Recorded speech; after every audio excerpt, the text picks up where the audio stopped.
저는 지난 한 주간 홍콩 한인교회와 또 중국과 연계해 선교하는 선교사님들 몇 분을 만나고 왔습니다. 그 중에 홍콩의 도풍산 교회를 다녀왔는데요. 사진을 보여드릴게요. 여러분, 여기가 도풍산 교회인데 사찰 같지 않습니까? 또 한번 보세요. 보면 이 종도 있어요. 절에 있는 종같이 이렇게 종도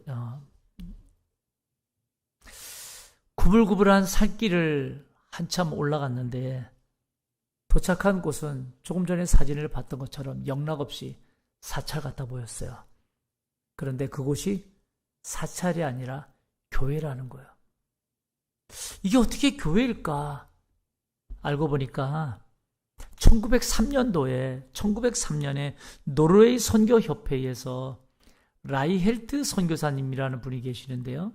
이 라이헬트 선교사님을 중국 선교사로 파송했답니다. 그래서 이 라이헬트 선교사님이 막상 이 홍콩 이곳에 와보니까 이 땅은 온통 불교와 도교로 가득했다는 거예요. 그 가운데 이 선교사님 눈에 들어왔던 것은 승려였습니다. 승려. 그래서 그때부터 중국 종교에 대해서 알아야겠다고 마음을 먹고 승려들처럼 머리를 싹 밀고 그들과 함께 생활하면서 승려 전도의 목적을 두기 시작한 거예요. 조금 전에 사진 한번 보세요. 사진을 보면 저렇게 머리를 다 깎았어요. 같이 승려들과 함께 생활했던 거예요. 문제는 노르웨이 선교협회에서 이런 행태의 선교사의 모습을 보고서 난리가 났죠. 보통 심각한 게 아니에요. 결국 1920년도에 후원을 다 끊어버립니다. 그럼에도 불구하고 이 라이엘트 선교사님이 계속해서 이 승려들과 함께 생활하는 거예요. 그러면서 오히려 그 승려들 한 사람 한 사람에게 더 복음을 전했습니다. 결국 1927년에 22명의 중국인 승려들이 세례를 받게 되는 일이 일어납니다. 놀라운 것이 뭔지 아십니까? 그 일을 시작으로 무려 불교 승려와 도교 270명이 전도되어서 세례를 받게 되면서 바로 이 불교 사찰 자리에 교회를 개척하게 됐고요. 지금의 홍콩 그 땅에 복음의 씨앗이 심겨졌다라고 하는 거예요. 그래서 도풍산 교회를 세웠대요. 도가 무슨 도인가 하면 길도자를 써가지고 그리스도의 길을 뜻하는 거고, 풍은 바람풍자를 써가지고 성령의 바람을 뜻하고, 산은 성경에 보면 시온산, 하나님의 임재가 있는 곳. 그래서 하나님을 만나는 장소라는 뜻으로 도풍산교회라고 이름을 지었다라는 말을 들었습니다. 성도 여러분, 저는 이 도풍산교회의 이야기를 들으면서 아무도 알아주지 않아도 누군가 그곳에서 주의 복음을 전했기에 오늘날 저 홍콩 땅에도 복음의 역사가 있게 되었구나 라는 생각을 하게 되었습니다. 누군가 그곳에서. 성도 여러분, 하나님의 말씀인 성경을 보면 하나님의 일하심의 시작은 그리 거창하지도 화려하지도 않다는 사실을 우리는 너무나 잘 알고 있어요. 우리 인간은 뭔가 시작하려면 거창하게 화려하게 해야 하나님이 기뻐하실 거라고 생각합니다. 그런데 정작 하나님의 일하심의 출발은 아무도 알아주지 않아도 누군가 그곳에서 주님을 위해서 말없이 희생하고 헌신하는 작은 일에서부터 하나님의 역사가 시작되는 것을 우리는 보게 돼요. 그 말없이 감당한 그 작은 일을 하나님께서는 위대한 일이 되게 하시더라 이 말이에요. 그래서 하나님의 인도하심은 위대하시다라고 말하는 거예요. 그 다음에 성도 여러분, 우리 한 사람 한 사람을 생각해 보면서 결코 우리의 인생 거창하지도 화려하지도 않은 우리 인생 어떻게 해야 하나님이 기뻐하실 위대한 일들을 맺으며 살 수 있을까? 저는 이 시간에 함께 고민하며 말씀을 나누고 싶은 거예요. 오늘 우리가 읽은 본문을 한번 보십시오. 사도행전 8장 4절을 보셔요. 4절을 보면 그 흩어진 사람들이 두루다니며 복음의 말씀을 전할세. 저는 이번 한 주간에 이 홍콩의 몇몇 선교사님을 만나면서 이 말씀을 계속 떠올랐어요. 그 흩어진 사람들이 두루다니며 복음의 말씀을 전했다. 새삼 이 말씀이 제 마음에 와닿고 이 말씀을 묵상하면서 오늘의 나와 우리들 참 감사하다라는 마음을 갖게 된 거예요. 왜냐하면 4절을 다시 보셔요. 그 흩어진 사람들이 두루다니며 복음의 말씀을 전할세. 여기서 그 흩어진 사람들 누구냐 이 말이에요. 그 흩어진 사람들을 누구를 말하는 걸까요? 그것은 바로 사도행전 8장 1절이 말해주고 있어요. 1절에 보니까 그날에 예루살렘에 있는 교회에 큰 박해가 있어 사도 외에는 다 유대와 사마리아 모든 땅으로 흩어졌다라고 말하고 있어요. 그날은 바로 스데반 집사가 예수의 복음을 증거하다가 유대인들의 돌에 맞아서 순교합니다. 예수를 십자가에 못 박히도록 모함을 하고 그래서 예수를 십자가에서 죽게 한 경험 있는 유대인들, 이들은 이제 그 예수를 믿는 스데반 집사까지 돌로 쳐 죽이고 나니까 이제는 더 과감해지기 시작했어요. 더 과격해지기 시작했어요. 그래서 이제 예수 믿는 그리스도인들을 향해서 대대적으로 공개적으로 더 심하게 그리스도인들을 잡아 죽이려고 박해를 가하기 시작했다 이 말이에요. 그래서 예루살렘에는 사도 외에는 다 유대와 사마리아 모든 땅으로 흩어지게 된 겁니다. 다시 말하면 여기서 흩어진 사람들은 살기 위해 도망친 사람들이에요. 살기 위해 도망친 사람들. 예수를 믿는다는 그 이유로 핍박을 받아서 도망친 사람들. 예수를 믿는다는 이유로 집도 다 버리고 도망칠 수밖에 없었던 사람들. 그런데 그들이 죽음이 두려워 그들이 살기 위해서 유대와 사마리아 땅으로 흩어졌는데 그곳에서 그들이 무엇을 하고 있었다는 거예요. 4절 다시 보셔요. 4절 다시 보면 그 흩어진 사람들이 두루다니며 뭘 전해요? 복음의 말씀을 전했다고 기록해요. 복음의 말씀을 전했다. 그런데 여러분, 저는 이 구절을 묵상하다가 처음에는 조금 마음이 불편했어요.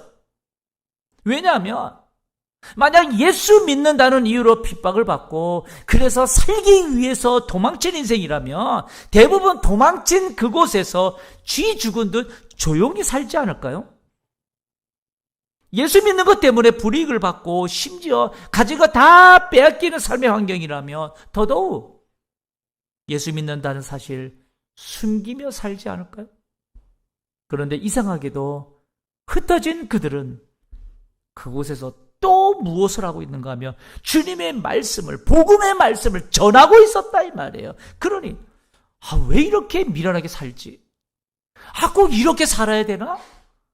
꼭 이렇게 예수 믿는 거 티내야 되나? 등등.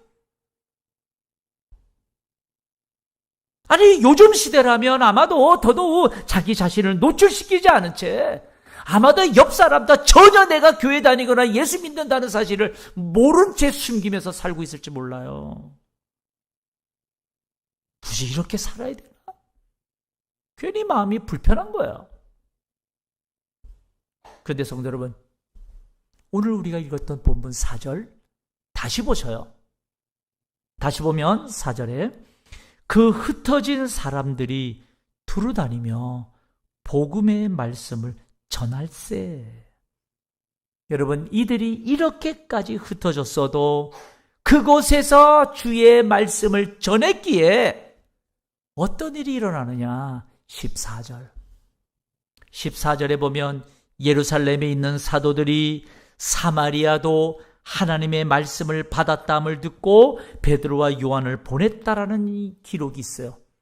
사마리아 땅에서 하나님의 말씀을 믿는 자들이 생겼다고, 그래서 놀라서 베드로 사도와 요한 사도가 사마리아로 오게 되었다 이 말이에요. 사마리아 땅은 여러분 유대인들 얼씬도 하지 않아요. 사마리아인들과는 상종하지도 않아요. 저 죄인들 가까이 하지도 않는 사람들이었어요. 그런데 그 사마리아 땅에 그들에게도 말씀을 받았다는 소식이 전해지고, 그래서 사도들이 가는 거예요. 가보는 거예요. 저는 이 말씀을 묵상하면서 그 흩어진 사람들이 아니었다면 어떻게 저 사마리아 땅에 예수의 복음이 전해질 수 있었을까? 누군가 그곳에서 주의 말씀을 전하지 않았었더라면, 누군가 그곳에서 말없이 주님을 위해서 희생하지 않았었더라면,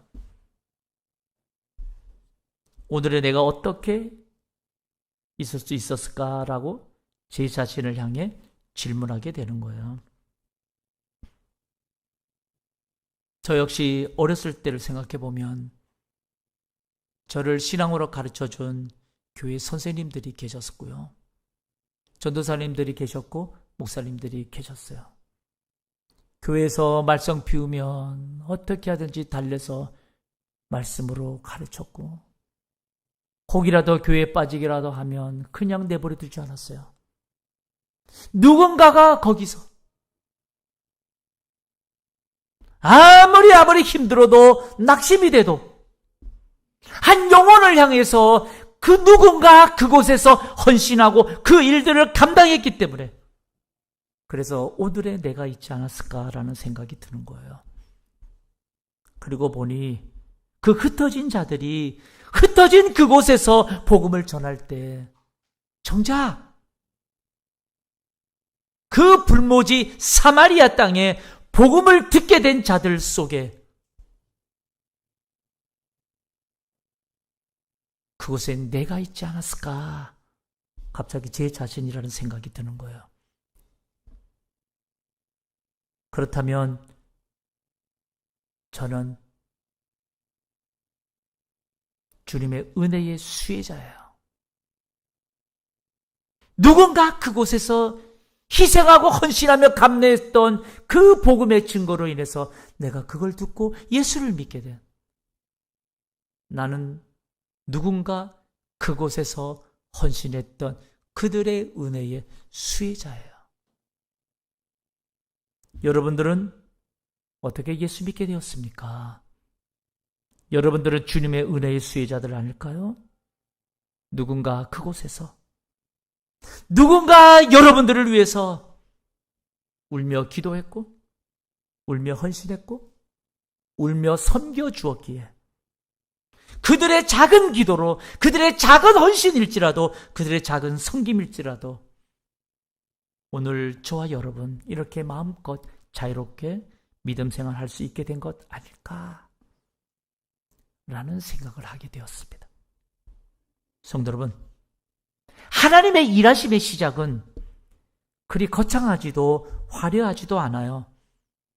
우리 인간은 뭔가 시작하려면 거창하게 화려하게 해야만 하나님이 기뻐하실 거라고 생각하지만, 아니요, 성경을 보면 거창하지도 화려하지도 않아요. 성경을 아무리 찾아봐도 하나님의 일하심의 출발은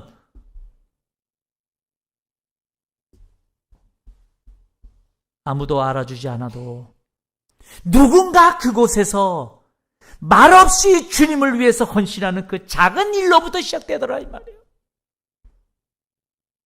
그 말없이 감당한 그 작은 헌신이 위대하신 하나님께서 위대한 일이 되게 하시는 거예요.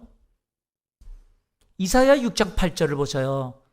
이사야 6장 8절에 보니까 내가 또 주의 목소리를 들으니 주께서 이르시되 내가 누구를 보내며 누가 우리를 위하여 갈고 하시니 그때에 내가 이르되 내가 여기 있나이다 나를 보내소서 하였더니 위대한 선지자 이사야를 부르시는 하나님을 보십시오.